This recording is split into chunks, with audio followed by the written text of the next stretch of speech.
Hello and welcome to the podcast. Today we're going to be talking about aligning business goals with moral integrity. Now, the reason why we're going to be looking at this today is because if you've been listening to the podcast from day one all the way up till now, or if you've been listening to my radio show, which started in January of 2025, so yeah, I'm celebrating 1 year as a broadcaster. So, if you've been listening to the show, we've been going hard about money, money, money, money, money.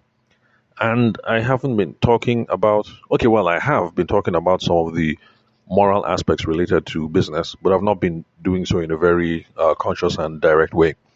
And so, because of that, while we were coming up with the list of topics for 2026, that's for the radio show because the radio show is really planned, man. It's really structured. So, it's been a good experience because when I make the podcast, what I do basically is, questions I receive from you guys or questions that I tackle when consulting, coaching, and training my clients.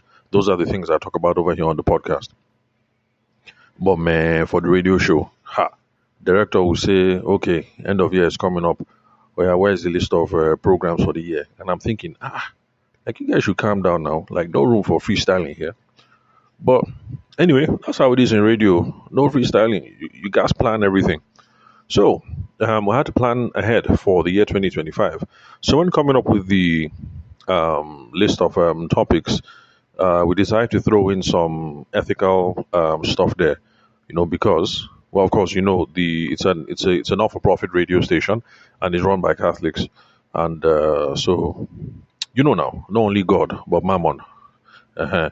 You not only gain the world, but you try not to lose your soul. So we're going to throw in some ethical issues, and as I usually do over here on the podcast, whenever we have an interesting day on the radio, I come over here and I share the good stuff, so that you guys can be carried along. Because not everybody is based in Abuja or Nasarawa or Niger States. All these close areas that can catch the radio signal. So that's what we're talking about, aligning business goals with moral integrity.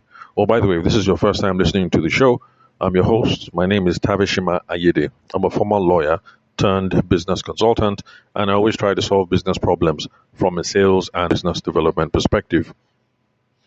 So, if you like what you hear over here on the podcast, then subscribe on Spotify, YouTube, Apple, or any player of your choice. And if you'd love to connect with me, you can call or send me a text message or a WhatsApp message on 080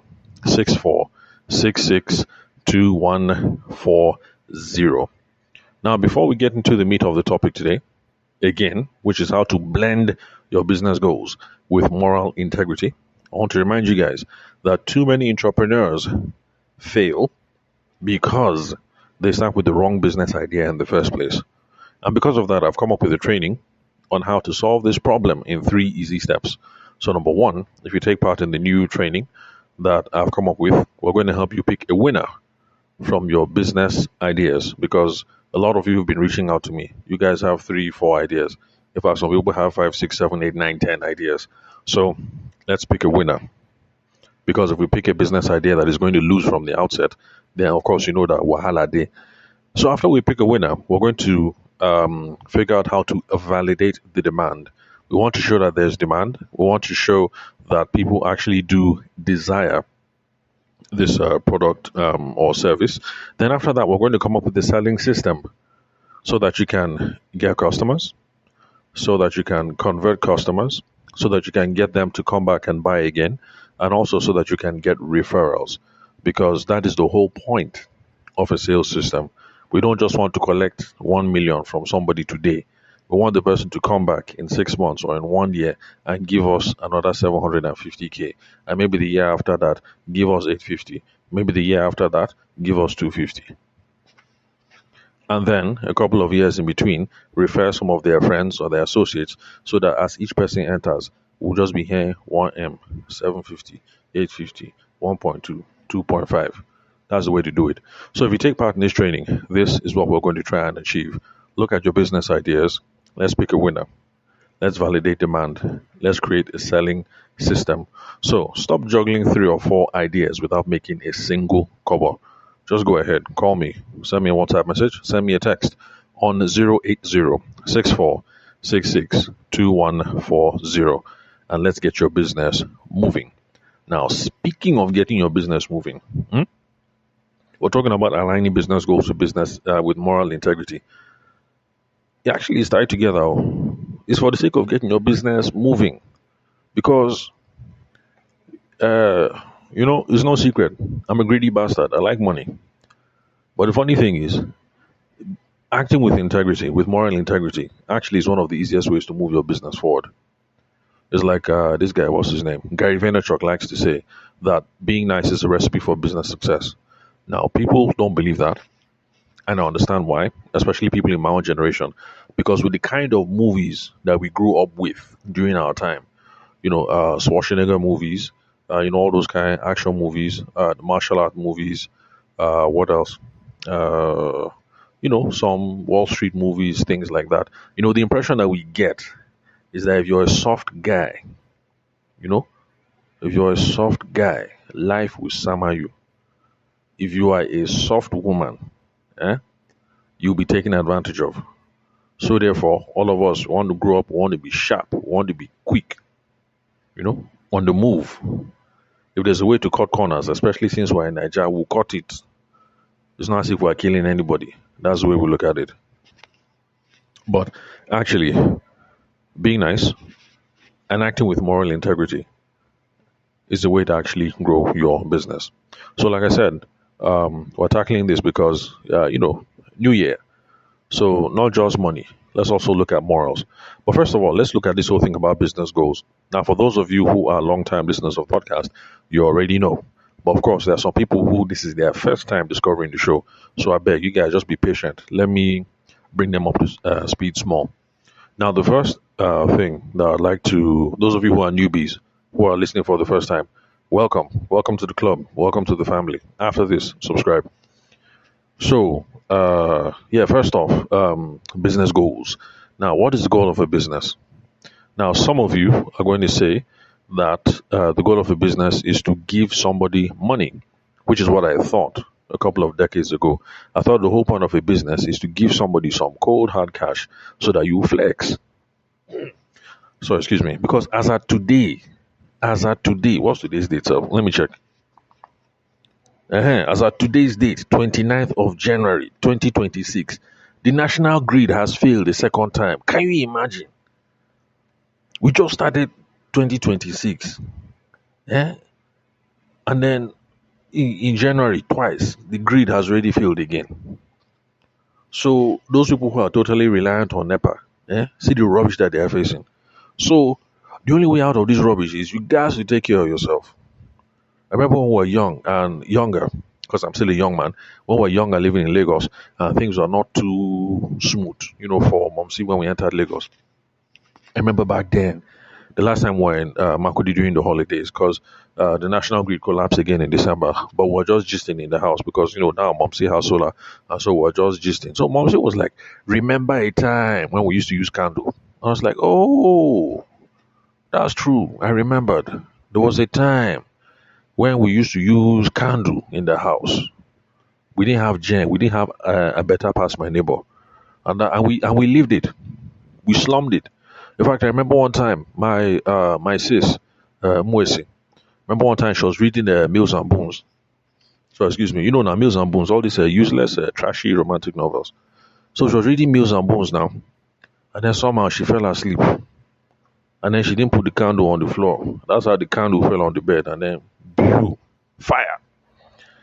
In fact, what we did was we now, of course, we calmed down the fire. What we now did was we took the mattress, we carried a styrofoam, and we broke styrofoam. Then we put styrofoam in the hole because the thing burnt a hole in the mattress. Then we now just covered it up. We turned the mattress upside down. So that's it. Problem solved. Anyway, so that's the good old days. So eventually now, things got well for Momsi and we were able to buy a diesel generator. And I think it was like 5 point something kVA. And the thing used to carry the whole house. Then we were living. Generator that can carry TV, carry AC, carry microwave, carry iron, carry everything. Like, that's when we started living the life. So, where was I? So the purpose of a business is to give somebody money, wealth, so that if you're in a harsh environment like Niger, you can take care of yourself. If NEPA misbehave, you can buy diesel generator. If you're tired of boo, boo, boo, boo, boo, boo, boo, boo, boo, you can buy inverter. If you're tired of national grid collapsing for 1 week because of that inverter didn't charge, you go ahead and upgrade and buy solar.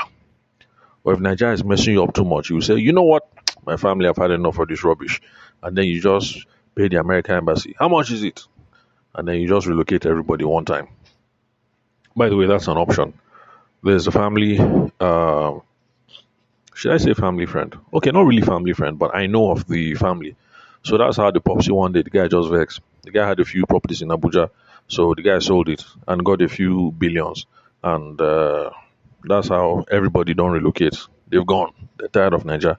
So there's some of us who say that's the purpose of a business. Cold hard cash. So that we can look at Nigeria and say, what the hell, F you. And then we sort ourselves out. So there's some of us who used to say the purpose of a business is cash. Then there's some people who say the purpose of a business is personal development. I'm entering into business because I want the challenge, I want to grow, I want to be a better person, blah, blah, blah, blah, blah. My own opinion, anybody who will tell you that that's the purpose of a business, the person likes money, but the person is shy. The person doesn't want you to think they're greedy. That's why they're talking like that. But don't mind them. They're greedy, just like us. Okay, so and then the other people who say that the purpose of a business is to create social impact or environmental impact. And of course, you know my own opinion. Excuse me. Those people who say these kinds of things is because they are shy, they are greedy, but they don't want you to look down upon them. As for me and my house, we own our greed with our full chest. We want money.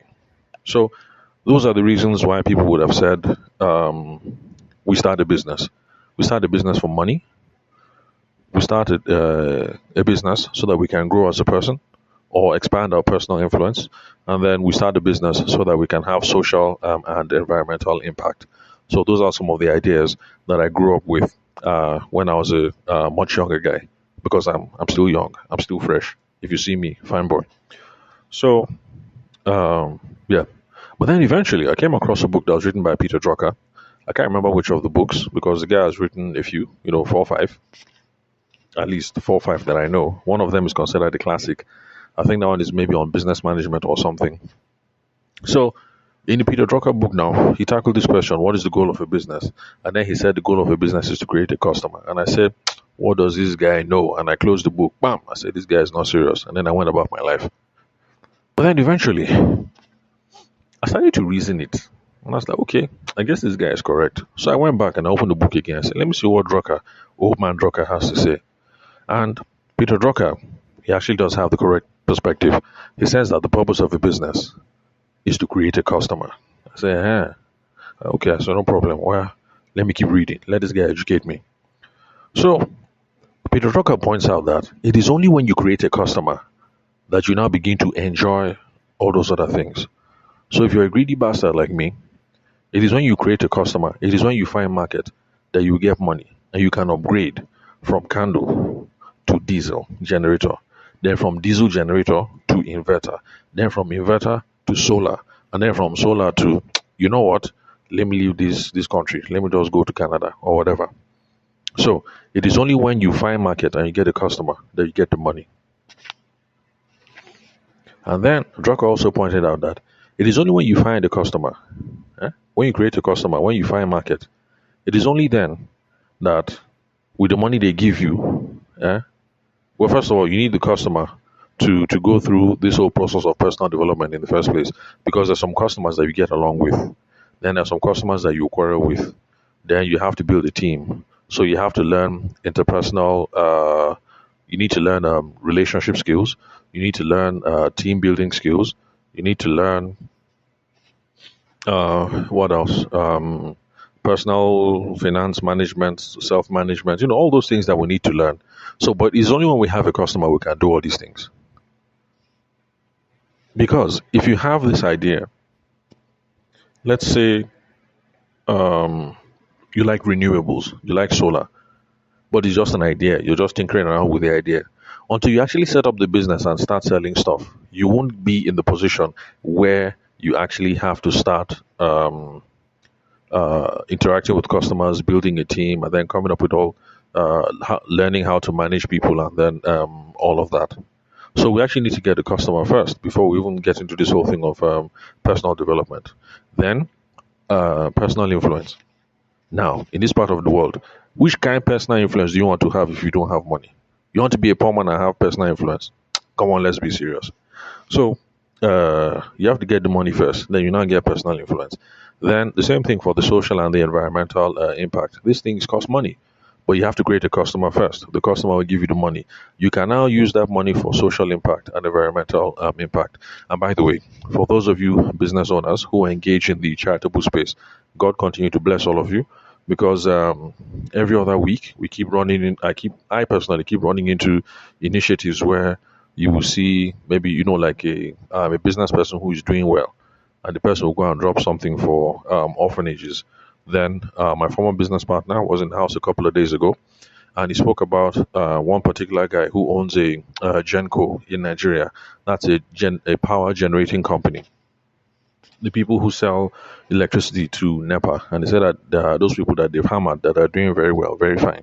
It's a very popular family. You will know them because there's a politician in that family, there's a musician in that family, so you will know them. Those of you on social media, you know who I'm talking about.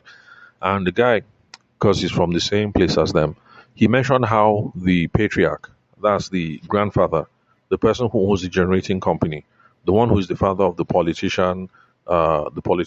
musician, the senator, said that that particular guy, that in their area where they comes from, at any given point in time, the guy pays the school fees of 3,000 people. Can you imagine that? One man paying the school fees of 3,000 individuals. But that is good. That is good. It's inspiring. So me too, when I arrive, I don't know if I'll pay for as many as 3,000. But anyway, yeah, environmental and social impact, yes, it's a worthy cause. It's very good.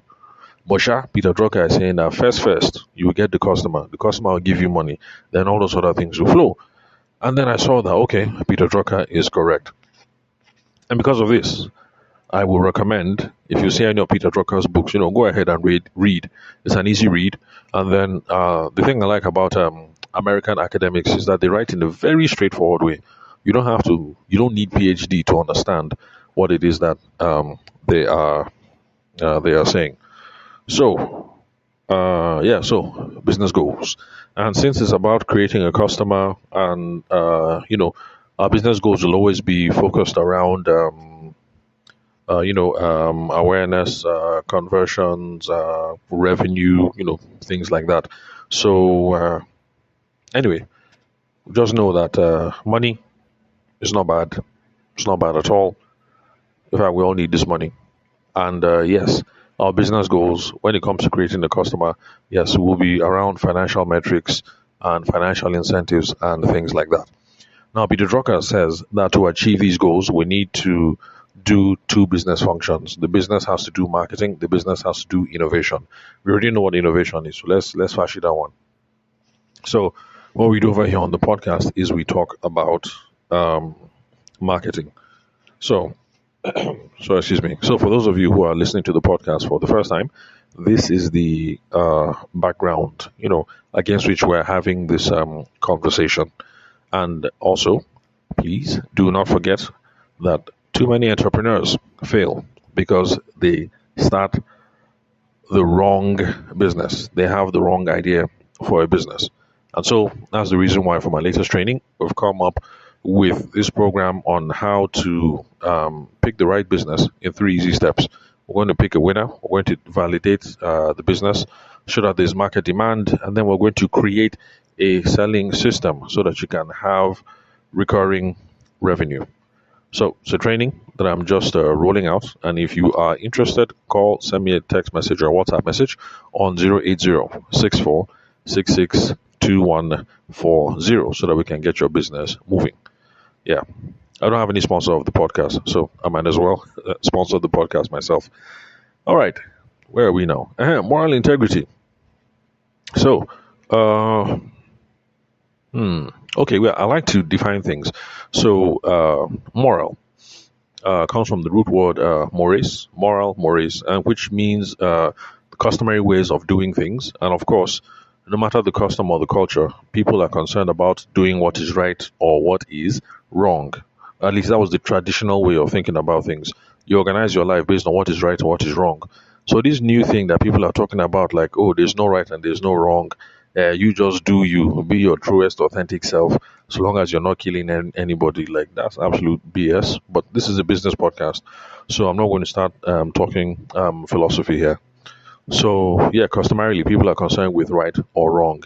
Now, integrity, of course, comes from the root word integral, I can't remember, but the sense of togetherness or the sense of coherence. So, the idea of moral integrity is this: when you have a system of right and wrong, when you have a system of good and bad, you want to make sure that you are aligning yourself perfectly with that system. You don't pick and choose.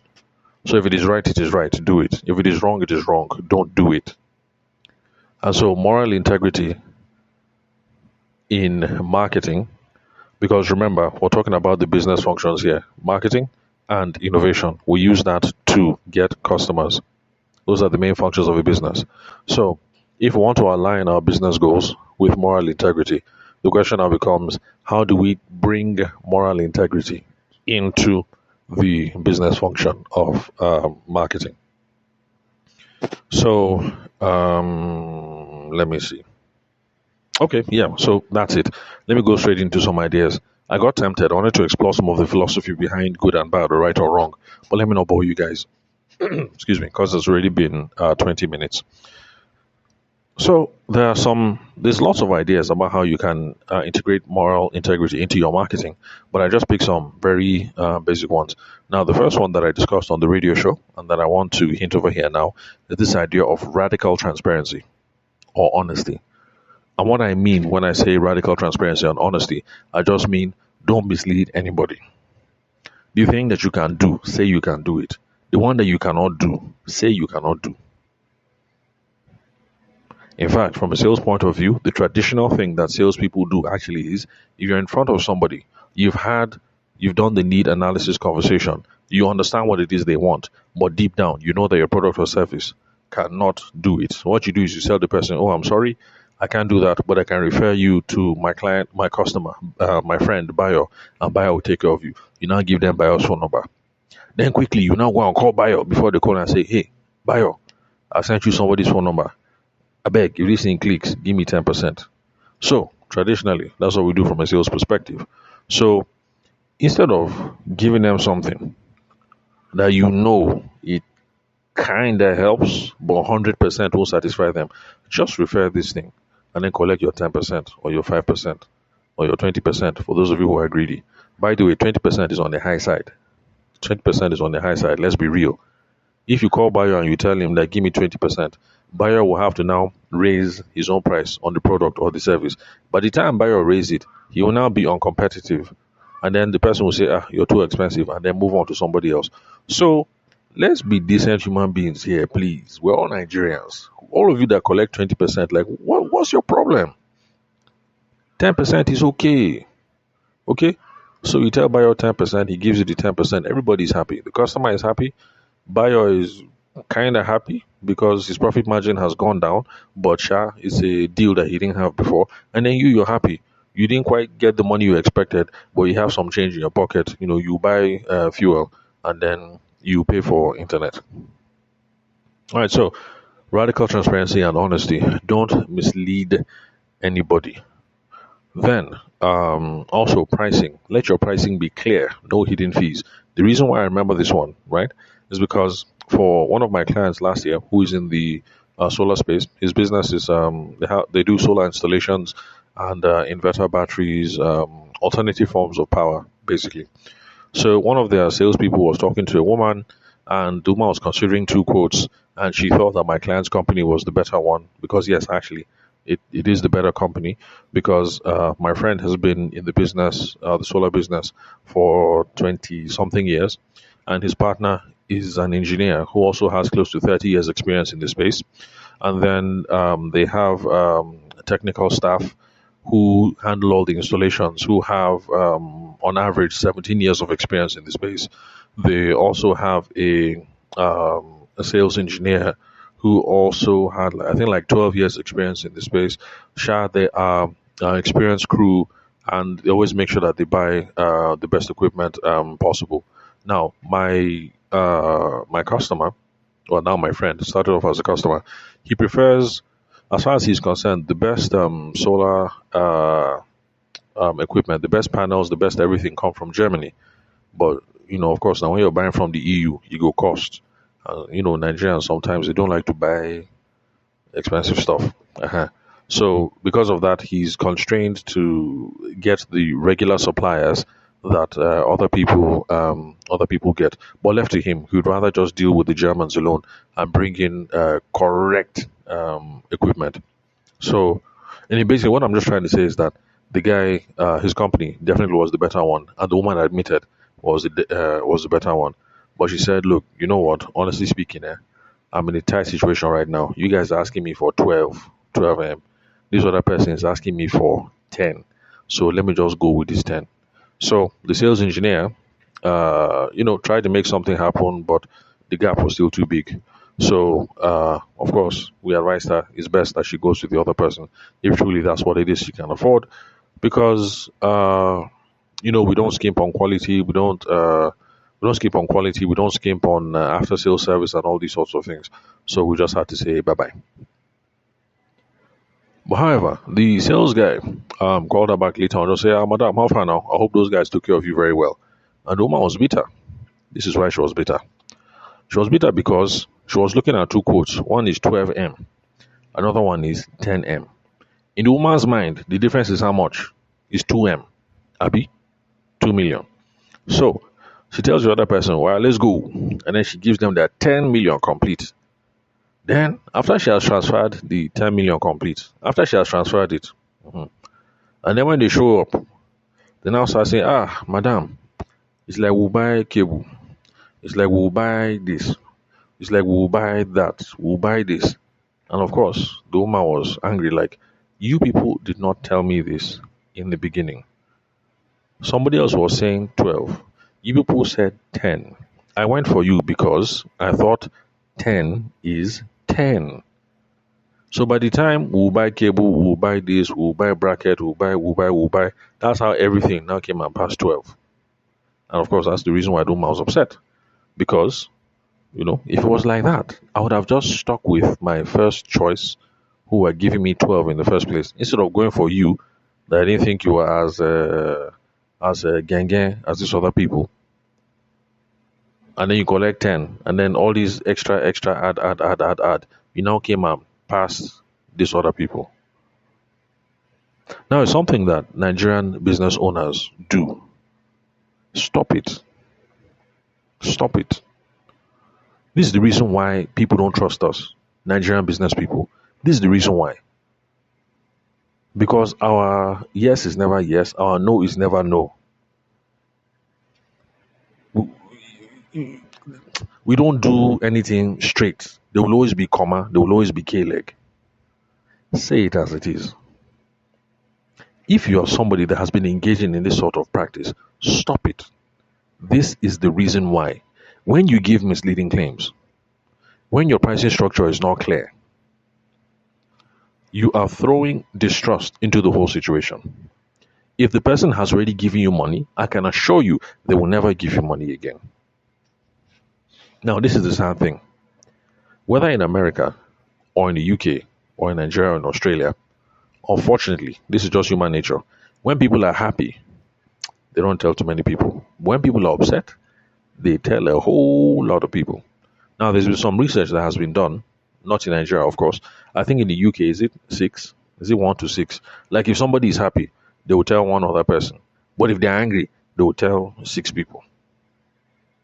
There's even one country where I think it's even as high as, is it 10 or 12?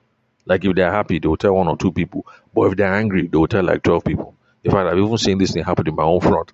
There was, I can't remember this restaurant. I wouldn't even call their name self. It's not good. But somebody was thinking about going there. My wife was talking to her friends. And in my very presence, she told them, is it this place? Never go there.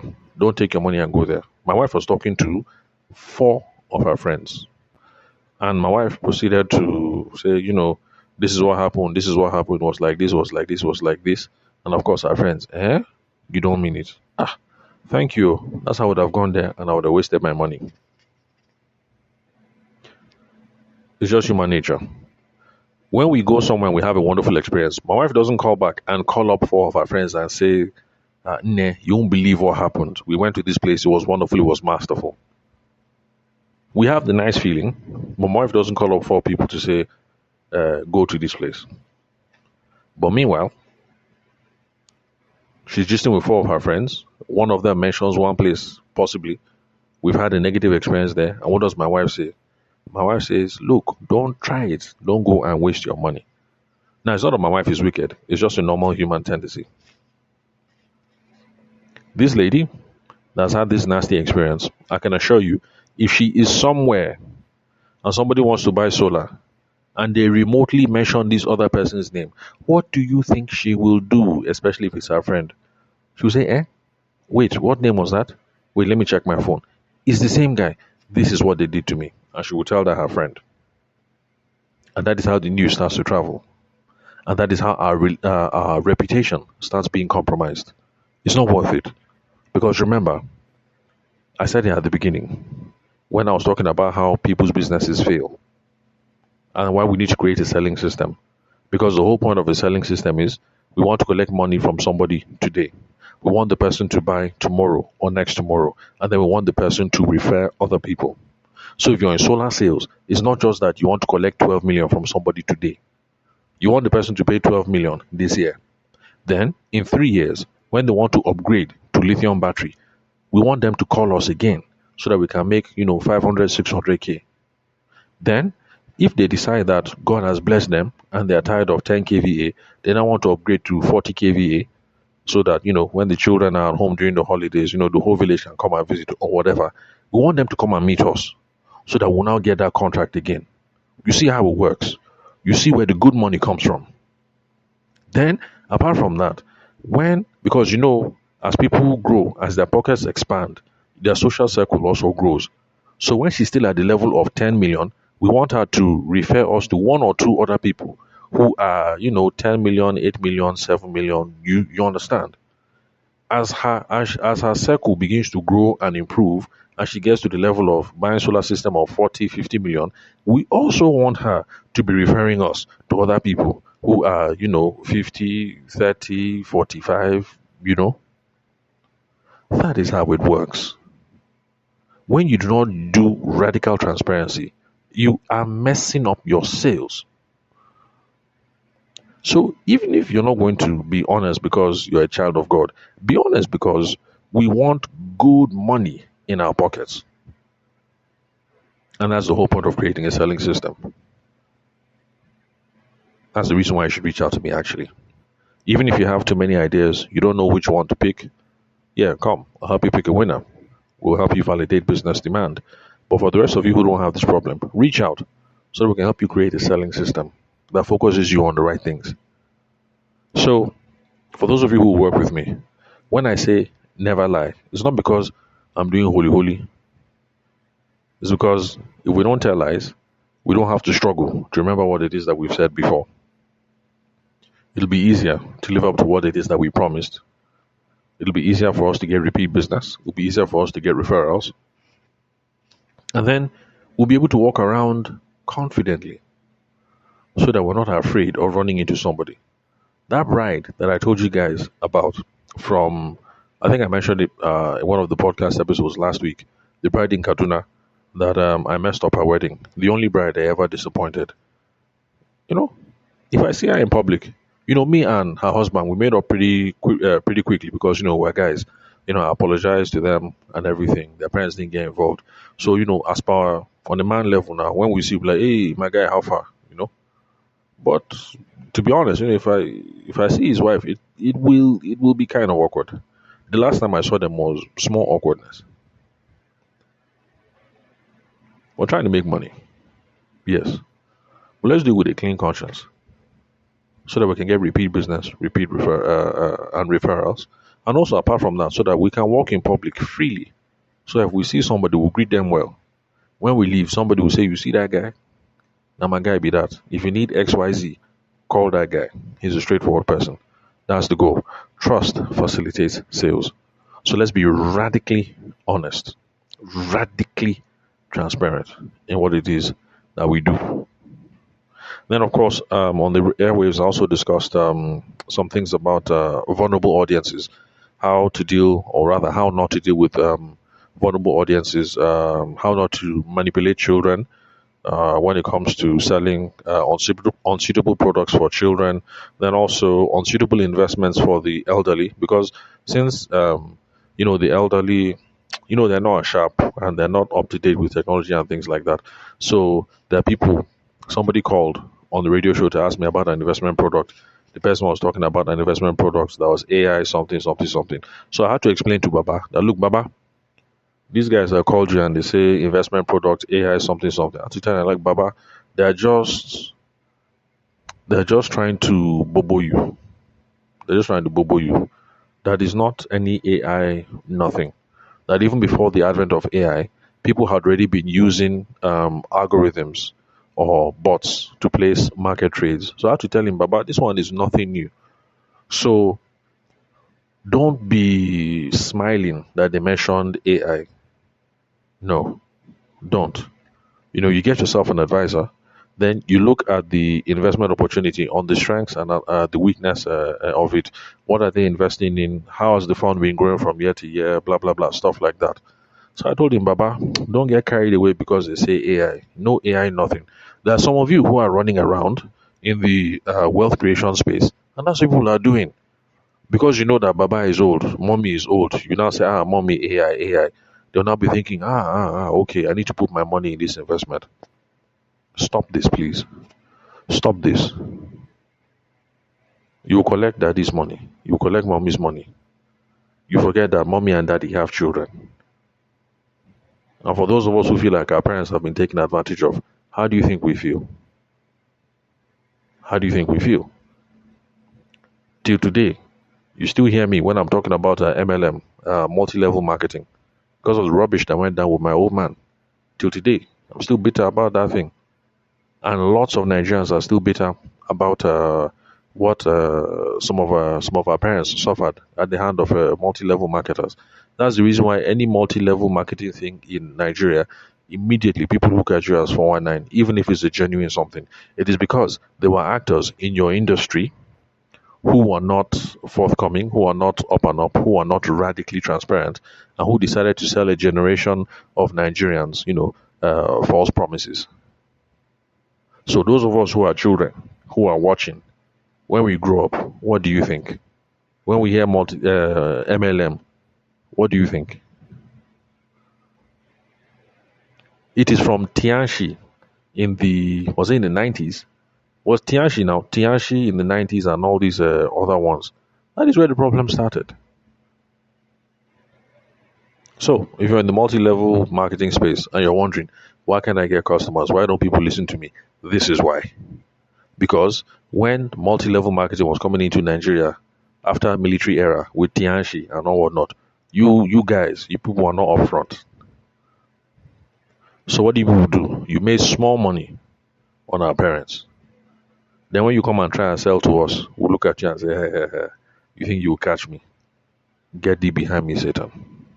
So this whole thing of uh, moral integrity in business, it's not just because somebody wants to be a child of God. It's also because it's good business.